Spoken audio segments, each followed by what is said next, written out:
Hello everyone. एक बार फिर आपका दोस्त आपका होस्ट फिजिक्स क्लासेस बाय गुरुजी हाजिर हूँ मैं। अभी तक हमने पढ़ा था force and law of motion में कि फोर्स क्या होता है, लॉ ऑफ मोशन क्या होते हैं। एक लॉ ऑफ मोशन पढ़ा था हमने, लॉ ऑफ इनर्शिया, जिसको फर्स्ट लॉ ऑफ मोशन कहते हैं, जिसमें हमने ये डिस्कस किया था कि अगर किसी पार्टिकल में कोई मोमेंट नहीं हो रही है, यानी पार्टिकल जिस पोजीशन में है उसी पोजीशन में रहना पसंद करता है, then it is known as law of inertia. आज का जो हमारा टॉपिक है उसका नाम है मोमेंटम। आप सबके प्यार के लिए आप सबका धन्यवाद।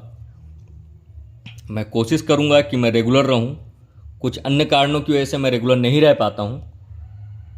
आई will try my best to provide video in each and every day. तो बेटा मोमेंटम क्या होता है? मोमेंटम को अगर सिंपली डिफाइन करें तो momentum is a product of mass and velocity. क्या है मोमेंटम? मोमेंटम को डिफाइन करने के लिए क्या लिखेंगे? The product of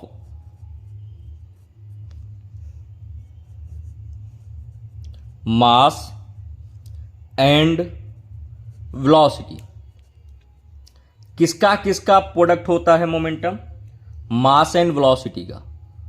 the product of mass and velocity is called momentum. Mass and velocity के प्रोडक्ट को आप क्या कहोगे? मोमेंटम कहोगे। It is denoted by P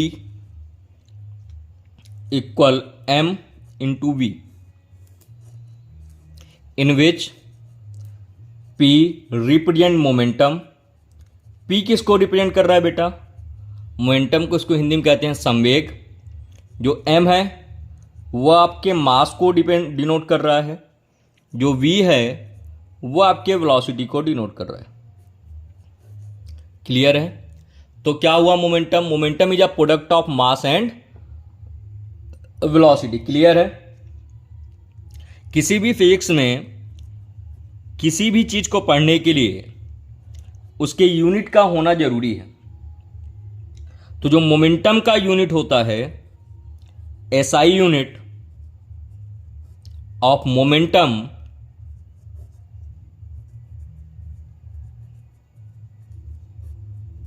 is kg metre per second. क्या होता है यूनिट बेटा इसका? kg metre per second, kilogram metre per second. देखो यहां पर जो v है वो वेक्टर क्वांटिटी है। वेक्टर का हम किसी स्केलर के साथ भी मल्टीप्लाई करें तो हमें वेक्टर ही मिलेगा। मास स्केलर है, v वेक्टर है। तो मोमेंटम कैसी यूनिट हुई? तो momentum is a vector quantity. कैसी क्वांटिटी है momentum? Momentum is a vector quantity. अब इसी बेसिस पे मोमेंटम को ही लेकर के न्यूटन ने अपना सेकेंड लॉ दिया था, जिसको हम Newton's second law of motion भी कहते हैं। सेकेंड लॉ ऑफ मोशन या लॉ ऑफ मोमेंटम के नाम से भी इसको जाना जाता है। पेपर में आपके दो तरीके से पूछा जा सकता है, define Newton second law of motion और डिफाइन लॉ ऑफ मोमेंटम। इसको बहुत सिंपल से न्यूटन ने बताया था। न्यूटन ने बोला था the rate of change of momentum, the rate of change of momentum is called force. इसको ऐसे कहेंगे, the rate of change of momentum of a body is directly proportional to the applied force. Simple है, the rate of change of momentum is directly proportional to the applied force. किसके directly proportional होता है rate of change of momentum? Applied force के होता है। तो इसको क्या कहोगे आप?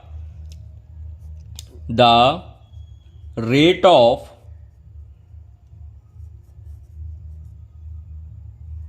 change of the rate of change of momentum,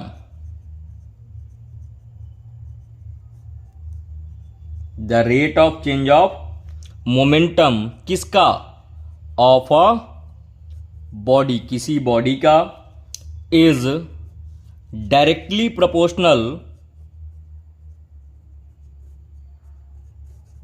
is directly proportional to the applied force,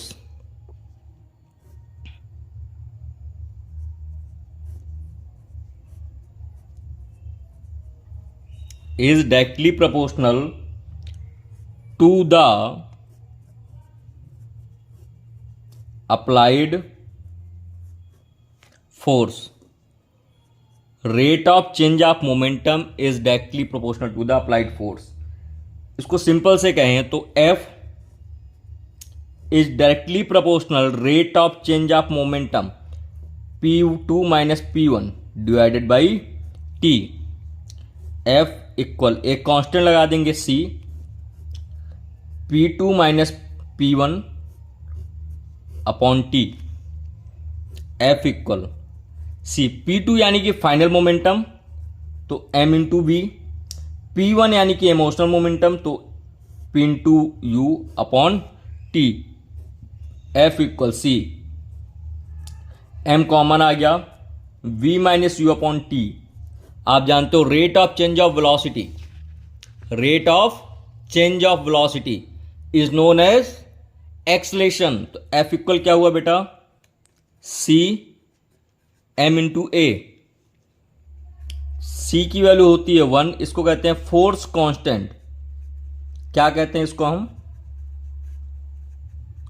force constant. तो यहां से F इक्वल क्या निकला, M इंटू A. तो Newton second law of motion से हमें एक डेफिनेशन मिल जाती है, यहां पर करते हैं F equal M into A निकला. तो Newton second law of motion से हमें क्या मिला, इसको अगर डिफाइन करें तो force is equal to product of mass and acceleration. तो बेटा न्यूटन का जो फर्स्ट लॉ था वो हमें फोर्स की डेफिनेशन बताता है, जो न्यूटन का सेकेंड लॉ है वो हमें फोर्स की फॉर्मूले को बताता है, यानी कि मैकेनिज्म को बताता है कि फोर्स क्या होता है. तो force is a product of mass and acceleration. क्या होता है Newton second law, the rate of change of momentum of a body is directly proportional to the applied force. Clear है?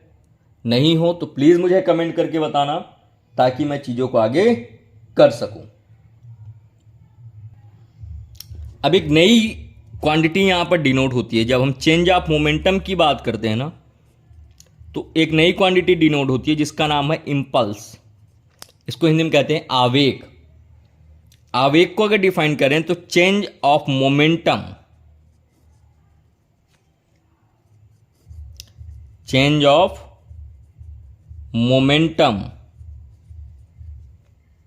इज नोन एज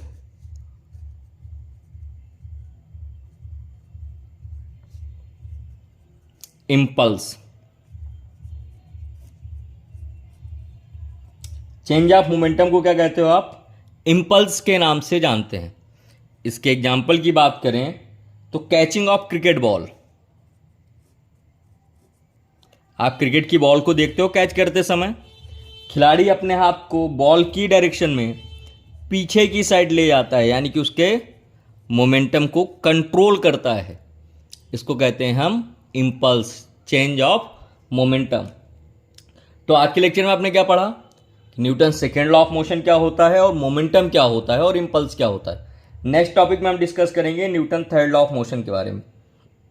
यार मेहनत करो, क्योंकि वही हकदार है किनारों का